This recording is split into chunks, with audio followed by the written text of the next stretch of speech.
Hello, good morning student. आज हम पढ़ेंगे हिंदी का पाठ 2, जिसका नाम है संस्कृति का स्वरूप। इसके लेखक हैं डॉक्टर वासुदेव शरण अग्रवाल। वासुदेव शरण अग्रवाल के विषय में हम थोड़ा पढ़ेंगे।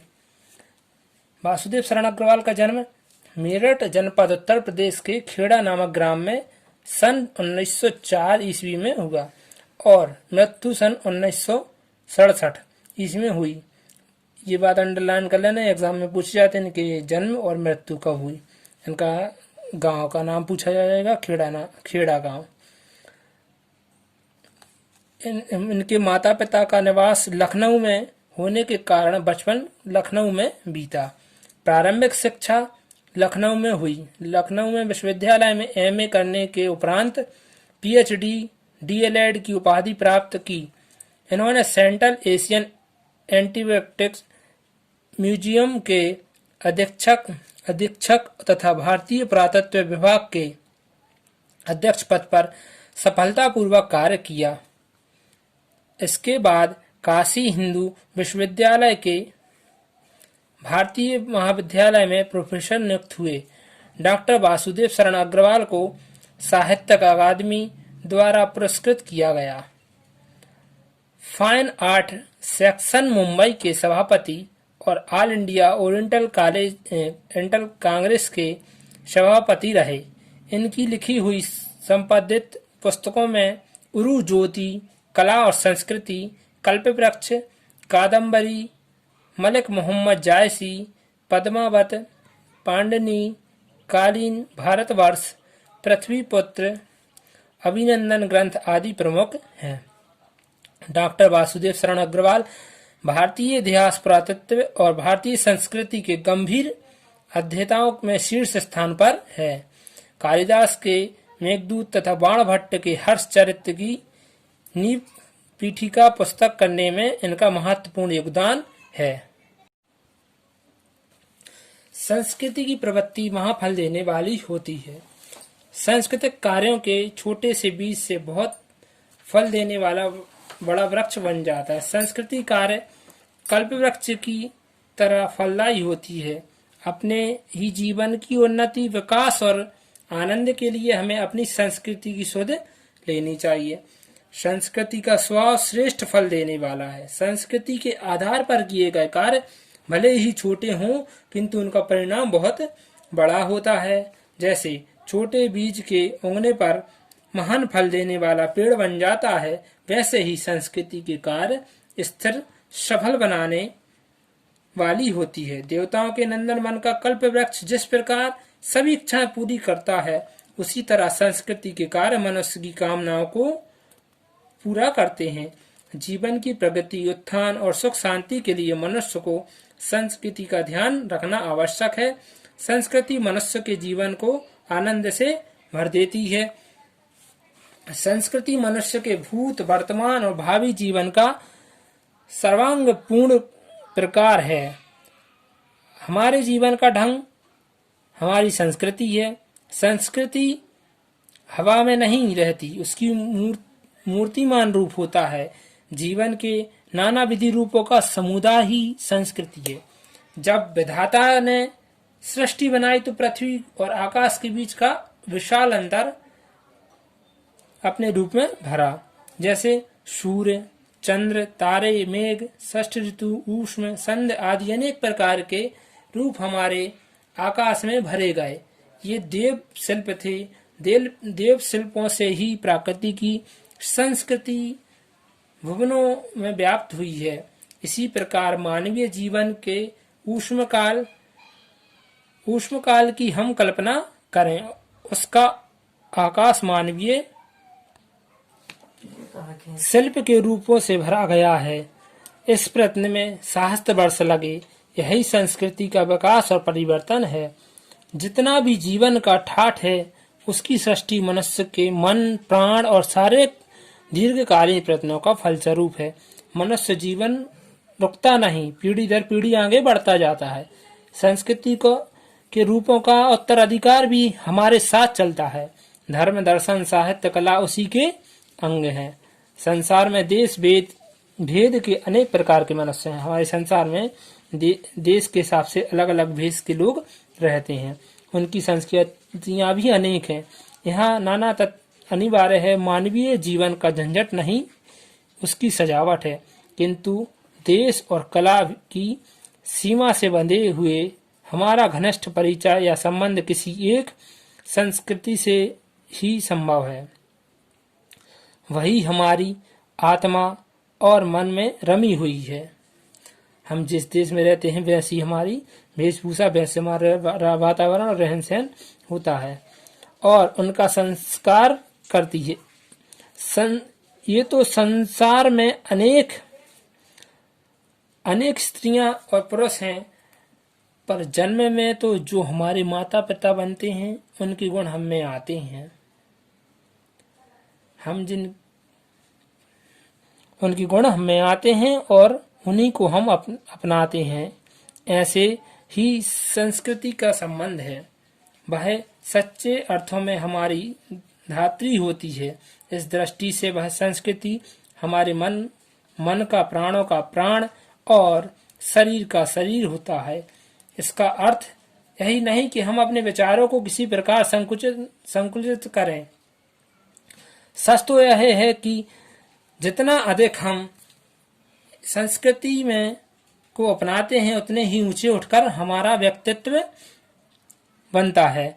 आपने केंद्र की उदित बहु विचारधारा और संस्कृति से मिलने और उन्हें जानने के लिए समर्थ अभिलाषा बनना है। एक संस्कृति में जब हमारी निष्ठा पक्की होती है तो हमारे मन की परिधि विस्तृत हो जाती है, हमारी उदारता का भंडार भर जाता है।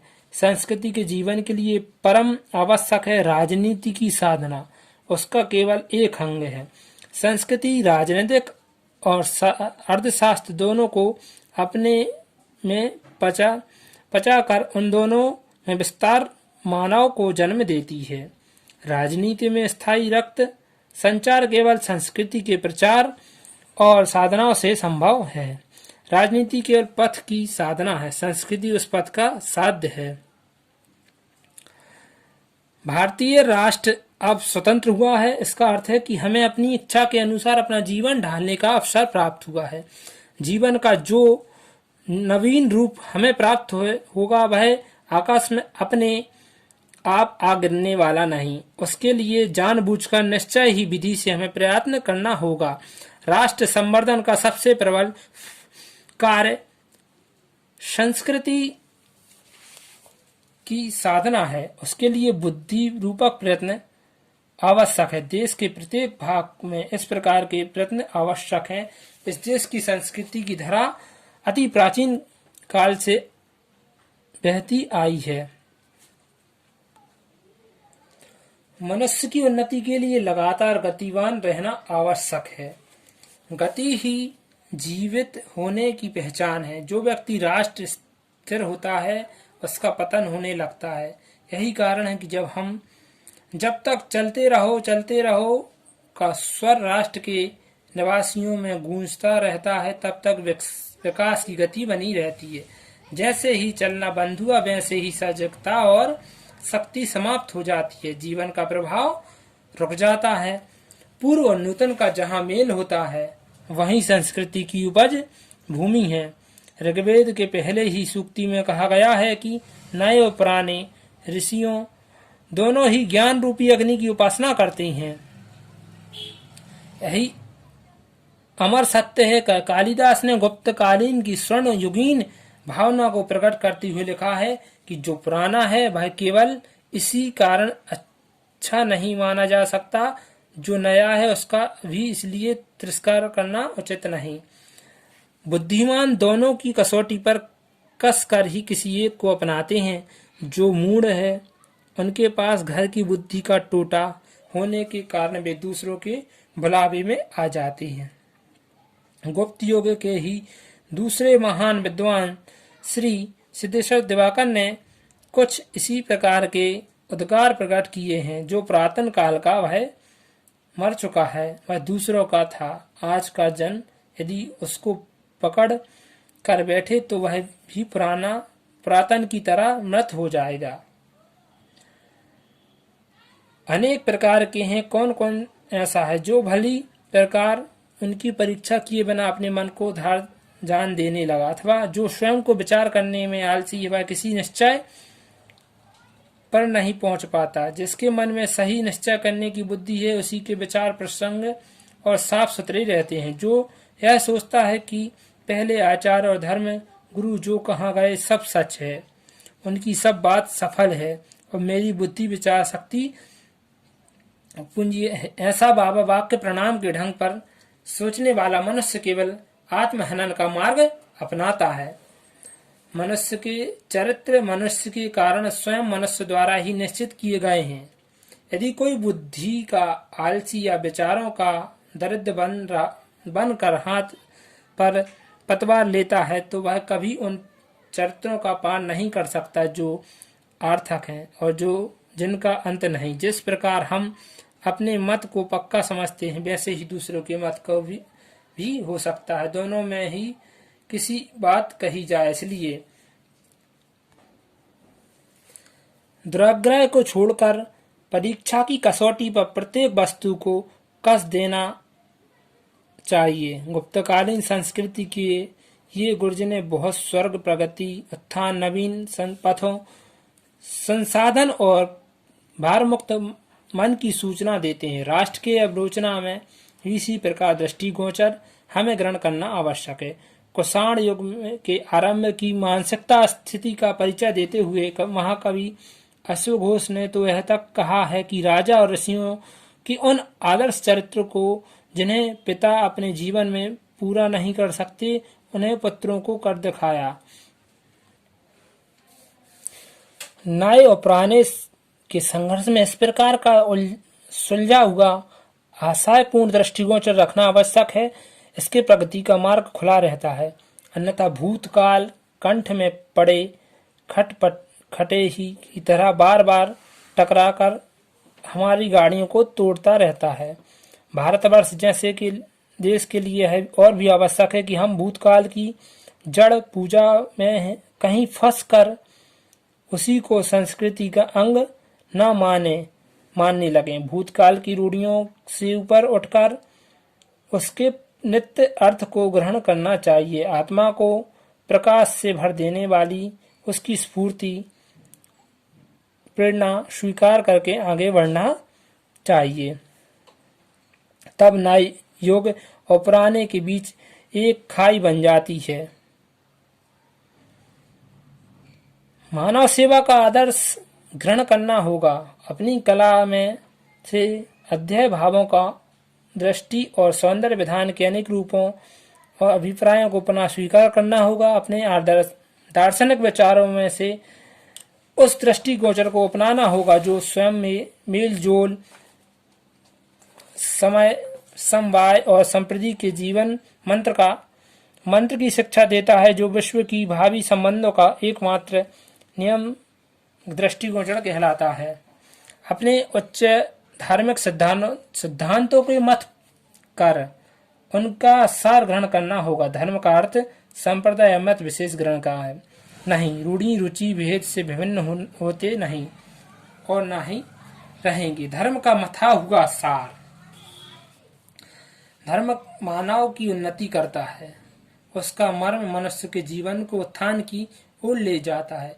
जब उन्नत करने वाले नियमों में मनुष्य का विश्वास होने लगता है तब ही धर्म का वास्तविक आचरण प्रारंभ होता है। साहित्य, कला, दर्शन और धर्म में बहुत मूल्यवान सामग्री है। इसके सांस्कृतिक कार्यों के द्वारा ही पाया जा सकता है। इससे ही नवीन उन्नत जीवन का विकास होता है। धन्यवाद।